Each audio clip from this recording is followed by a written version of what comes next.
we'll take the topic of federalism today. Federalism का एकदम basic meaning होता है distribution of power between centre and states. तो state की जगह कोई भी यूनिट हो सकता है, छोटा यूनिट हो सकता है, पंचायत हो सकते हैं, म्यूनिसिपैलिटीज हो सकते हैं. We are talking about federalism in a holistic sense, general sense.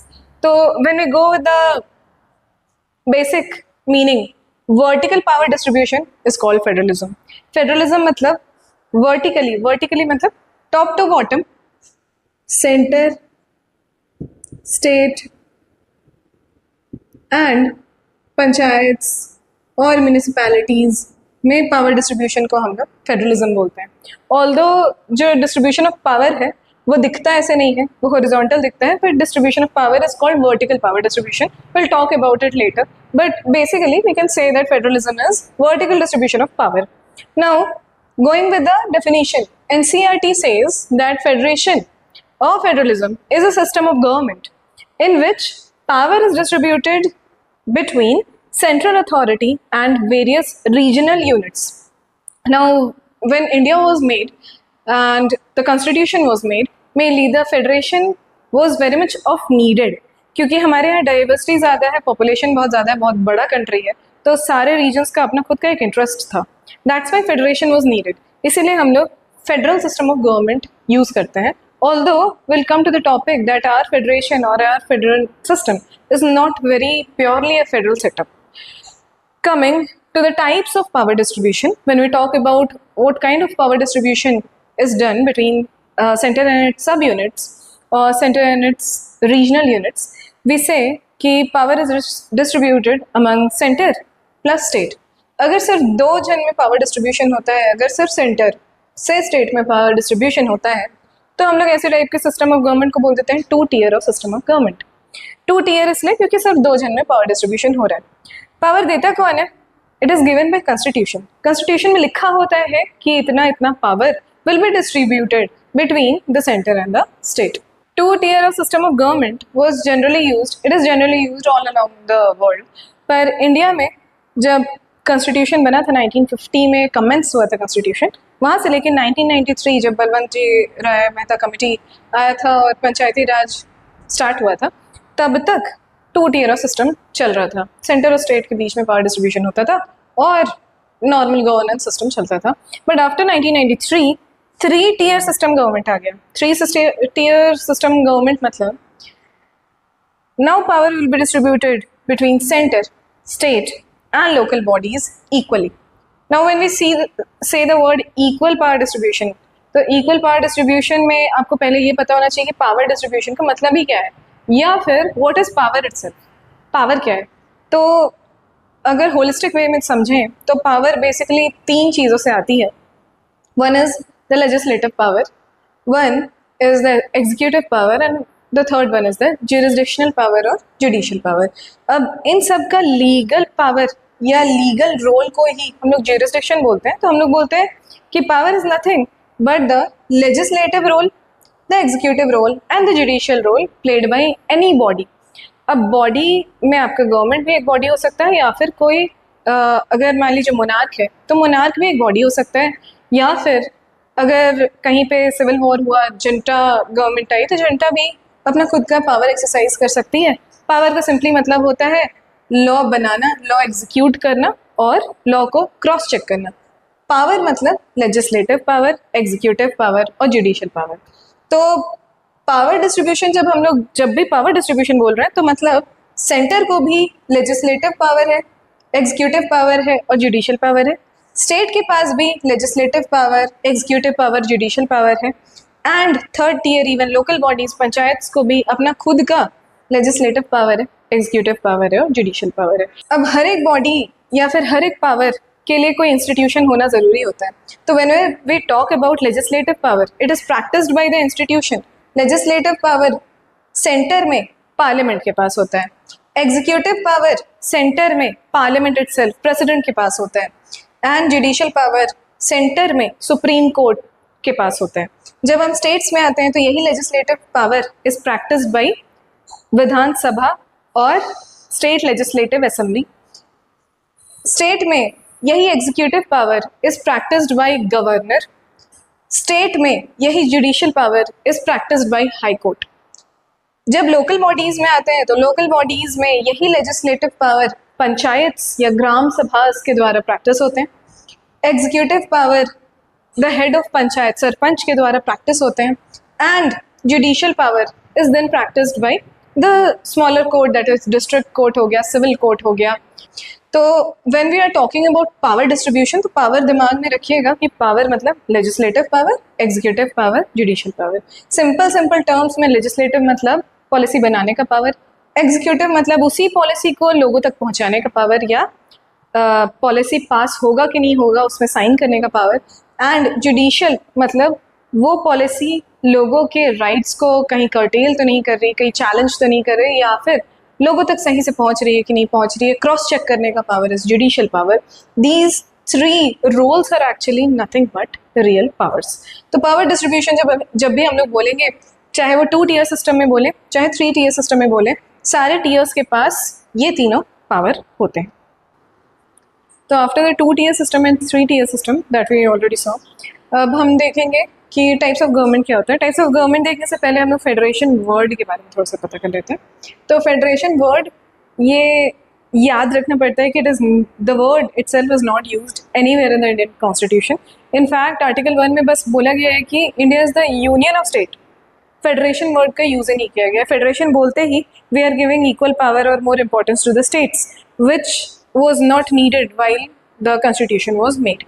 So anyways, coming to the point, federation मतलब क्या होता है?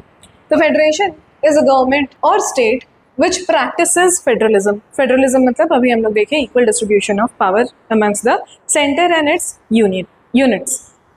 तो federation is a government or a state which practices federalism. Federation word itself means agreement or treaty. अब ये agreement और treaty 2 type की होती हैं। कई बार सारे स्टेट्स मिल के एग्री करते हैं कि हम एक स्ट्रॉन्ग सेंटर बनाएंगे, और कई बार एक स्ट्रॉन्ग सेंटर मिल के सोचता है कि हम अपने कॉन्स्टिट्यूएंट यूनिट्स को ज़्यादा पावर देंगे या ऑटोनॉमी देंगे। तो ये डिपेंड करता है, इस पर हम लोग आएंगे। पर पहले हम लोग फेडरेशन इटसेल्फ वर्ड का मतलब समझ लेते हैं। फेडरेशन मतलब अग्रीमेंट या फिर ट्रिटी होता है। एंड अगर हम लोग बाय द डेफिनेशन जाए तो फेडरेशन मतलब ऐसा गवर्नमेंट या ऐसा स्टेट जो फेडरलिज्म को एम्प्लॉय करता है या फिर फेडरलिज्म को अप्लाई करता है अपने सिस्टम में। नाउ फेडरेशन के बारे में एक चीज़ याद रखना पड़ता है, it is not given in constitution of India. The word itself is not mentioned anywhere. Coming to the type of government, जब हम गवर्नमेंट के बारे में बोलते हैं कि गवर्नमेंट जो फेडरलिज्म यूज़ कर रहा है, गवर्नमेंट या स्टेट जो फेडरलिज्म या फेडरल सिस्टम को ला रहा है, तो गवर्नमेंट अपने आप में क्या होता है? तो गवर्नमेंट अपने आप में ऐसा एक डेफिनेट टेरिटरी होता है जिसका जोग्राफिकल लोकेशन मार्क्ड होता है, डिमार्केटेड होता है। गवर्नमेंट अपने आप में ऐसा जगह होता है जहाँ पे लॉ कॉमन होता है, जिस लैंड का लॉ कॉमन होता है, जिस टेरिटरी का लॉ कॉमन होता है। और गवर्नमेंट अपने आप में ऐसे जगह होता है जिसके पॉपुलेशन डिफाइंड होते हैं, डेफिनेट होते हैं। इस डिफाइंड या डेफिनेट पॉपुलेशन को ही हम सिटीजन्स बोलते हैं। तो जब 10 years में सेंसस होता है, we define the population of that place. Now coming to the point, types of government systems. Government system के 2 टाइप हुए। एक वो सिस्टम जहाँ पे यूनिटरी टाइप ऑफ गवर्नमेंट चलता होगा, जहाँ पे ये फेडरलिज्म अप्लाई नहीं होता होगा, जहाँ पे हम पावर डिस्ट्रीब्यूशन सेंटर और स्टेट या उसके कॉन्स्टिट्यूएंट पार्ट्स के बीच में नहीं करते होंगे। सिर्फ एक यूनियन या एक सेंटर अपने पास पूरे के पूरे पावर्स रखता होगा। तो ऐसे सिस्टम को हम यूनिटरी सिस्टम बोलते हैं। इसको 1 tier सिस्टम भी बोल सकते हैं, but we don't call it 1 tier system क्योंकि यहाँ पे टीयर क्लासिफिकेशन है ही नहीं। So we see that there are 2 types of government system. First is the unitary system, जहाँ पे सिंगल यूनिट होता है, जैसे कि Britain, France, China, Japan, Italy, Spain, Belgium, Norway, Sweden. अब मैं जो रेड्स में लिखी हूँ, these are the veto power states, या फिर वो कंट्रीज जिनके पास वीटो पावर है, जो परमानेंट मेंबर ऑफ यूएनएससी हैं। और जो मैं ब्लैक में लिखी हूँ, दे आर G7 के मेंबर्स। तो it will be easier to remember कि G7 में से कौन से यूनिटरी सिस्टम को फॉलो करते हैं और वीटो पावर में कौन यूनिटरी सिस्टम को फॉलो करते हैं। You can see very powerful states follow the unitary system. Now coming to the federal system, federal system वो system जहाँ पे हम power distribution कर रहे हैं state और center के बीच में। तो it is more important to remember the keywords here. Federal system में हम लोग बोले power distribution central government और state government में हो रहा है। Central government को जब भी आप union government बोलते हुए सुनेंगे, federal या फिर फेडरल गवर्नमेंट बोलते हुए सुनेंगे तो याद रखिएगा कि union government word, federal government word तभी यूज होता है जब वो स्टेट फेडरल सिस्टम को फॉलो करता होगा, नहीं तो हम लोग सिंपली बोल देते हैं गवर्नमेंट। जैसे ब्रिटेन की गवर्नमेंट होती है, पर यूएस में या फिर अमेरिका में फेडरल गवर्नमेंट और स्टेट गवर्नमेंट होती है, या फिर इंडिया में यूनियन गवर्नमेंट और स्टेट गवर्नमेंट होती है। पर हम जब ब्रिटेन का बात करते हैं तो सिर्फ ब्रिटेन का गवर्नमेंट बोल देते हैं, हमको समझ में आ जाता है कि एक ही गवर्नमेंट है। But when we are talking about India और कनाडा और अमेरिका, वी से कि हाँ वहाँ का यूनियन गवर्नमेंट ऐसा ऑर्डर दिया और स्टेट गवर्नमेंट ऐसा ऑर्डर दिया, वहाँ का फेडरल गवर्नमेंट ऐसा ऑर्डर दिया और स्टेट गवर्नमेंट ऐसा ऑर्डर दिया। So there is a difference between words used for unitary system of government and words used for federal system of government. Now जब भी हम लोग को फेडरल सिस्टम ऑफ गवर्नमेंट का सेंट्रल गवर्नमेंट को call करना रहता है तो वी से सेंट्रल गवर्नमेंट या फिर यूनियन गवर्नमेंट या फिर फेडरल गवर्नमेंट। जब भी हम लोग फेडरल सिस्टम में स्टेट गवर्नमेंट को कॉल करते हैं तो स्टेट गवर्नमेंट भी बोल सकते हैं या फिर प्रोविंशियल गवर्नमेंट भी बोल सकते हैं, डिपेंड्स ऑन द स्टेट। अब कमिंग टू द रीजन्स या countries which uses union government and which uses federal government as for calling name for their central government. तो यूनियन गवर्नमेंट हम तब बोलते हैं जब यूनियन या फिर सेंट्रल ज़्यादा पावरफुल होता है। फॉर एग्जांपल कनाडा और इंडिया, जहाँ पे यूनियन या फिर जो सेंट्रल गवर्नमेंट है वो थोड़ा पावरफुल है, तो ये लोग अपने पूरे गवर्नमेंट को यूनियन के नाम से जानना चाहते हैं। और जब हम अमेरिका के बारे में बात करते हैं तो ये लोग अपने सेंट्रल गवर्नमेंट को फेडरल गवर्नमेंट के नाम से जानते हैं। फेडरल गवर्नमेंट मतलब ऐसा गवर्नमेंट जहाँ पे फेडरेशन को ज़्यादा भाव दिया जा रहा है, ज़्यादा पावर दिया जा रहा है या फिर ज़्यादा इम्पोर्टेंस दिया जा रहा है। तो you can remember like this कि फेडरल गवर्नमेंट कहाँ पे यूज़ होता होगा, जहाँ पे फेडरेशन को ज़्यादा पावर मिलती होगी या फिर फेडरेशन को ज़्यादा इंपॉर्टेंस मिलता होगा, America. Union government word central government के लिए कहाँ यूज़ होता होगा, तो कनाडा या फिर इंडिया, जहाँ पे सेंटर को या फिर यूनियन को ज़्यादा पावर मिलता है या इंपॉर्टेंस मिलता है। Now coming to the examples of federal system. Federal system के कुछ एग्जाम्पल्स हैं, जैसे अमेरिका और कनाडा, इंडिया, ये तो हम लोग ने यहीं देख लिया। तो अमेरिका, रशिया, ये दोनों countries are veto power countries. Veto बोले तो यूएनएससी में परमानेंट सीट्स हैं इनके पास। कनाडा, जर्मनी G7 कंट्रीज हैं। India, Australia, Brazil, Switzerland. Now coming to a slightly different topic but still keywords important है, that's why I am explaining. States को अलग अलग जगह पे क्या बोला जाता है, स्पेशली फेडरल सिस्टम वाले गवर्नमेंट वाले कंट्रीज़ में स्टेट्स को, जैसे स्विट्ज़रलैंड को कैंटोन्स बोलते हैं, कनाडा में स्टेट को ही प्रोविंस बोला जाता है, और रशिया में स्टेट्स को रिपब्लिक बोलते हैं। नाउ कनाडा में अगर स्पेसिफाई करना है कि हमारा स्टेट गवर्नमेंट, तो वो लोग बोलेंगे प्रोविंशियल गवर्नमेंट। जब स्विट्ज़रलैंड में स्पेसिफिकली बोलना है स्टेट गवर्नमेंट को, तो वो लोग बोलेंगे कैंटोन्स के गवर्नमेंट। So this is different names for state which is slightly different topic, still important, relevant है। Coming to the federal system of government. Federal system of government 25 nations out of 193 nations follow करते हैं। 25 nation which is very smaller number, but still you see the population of these states calculates to form 40% of the population of whole world.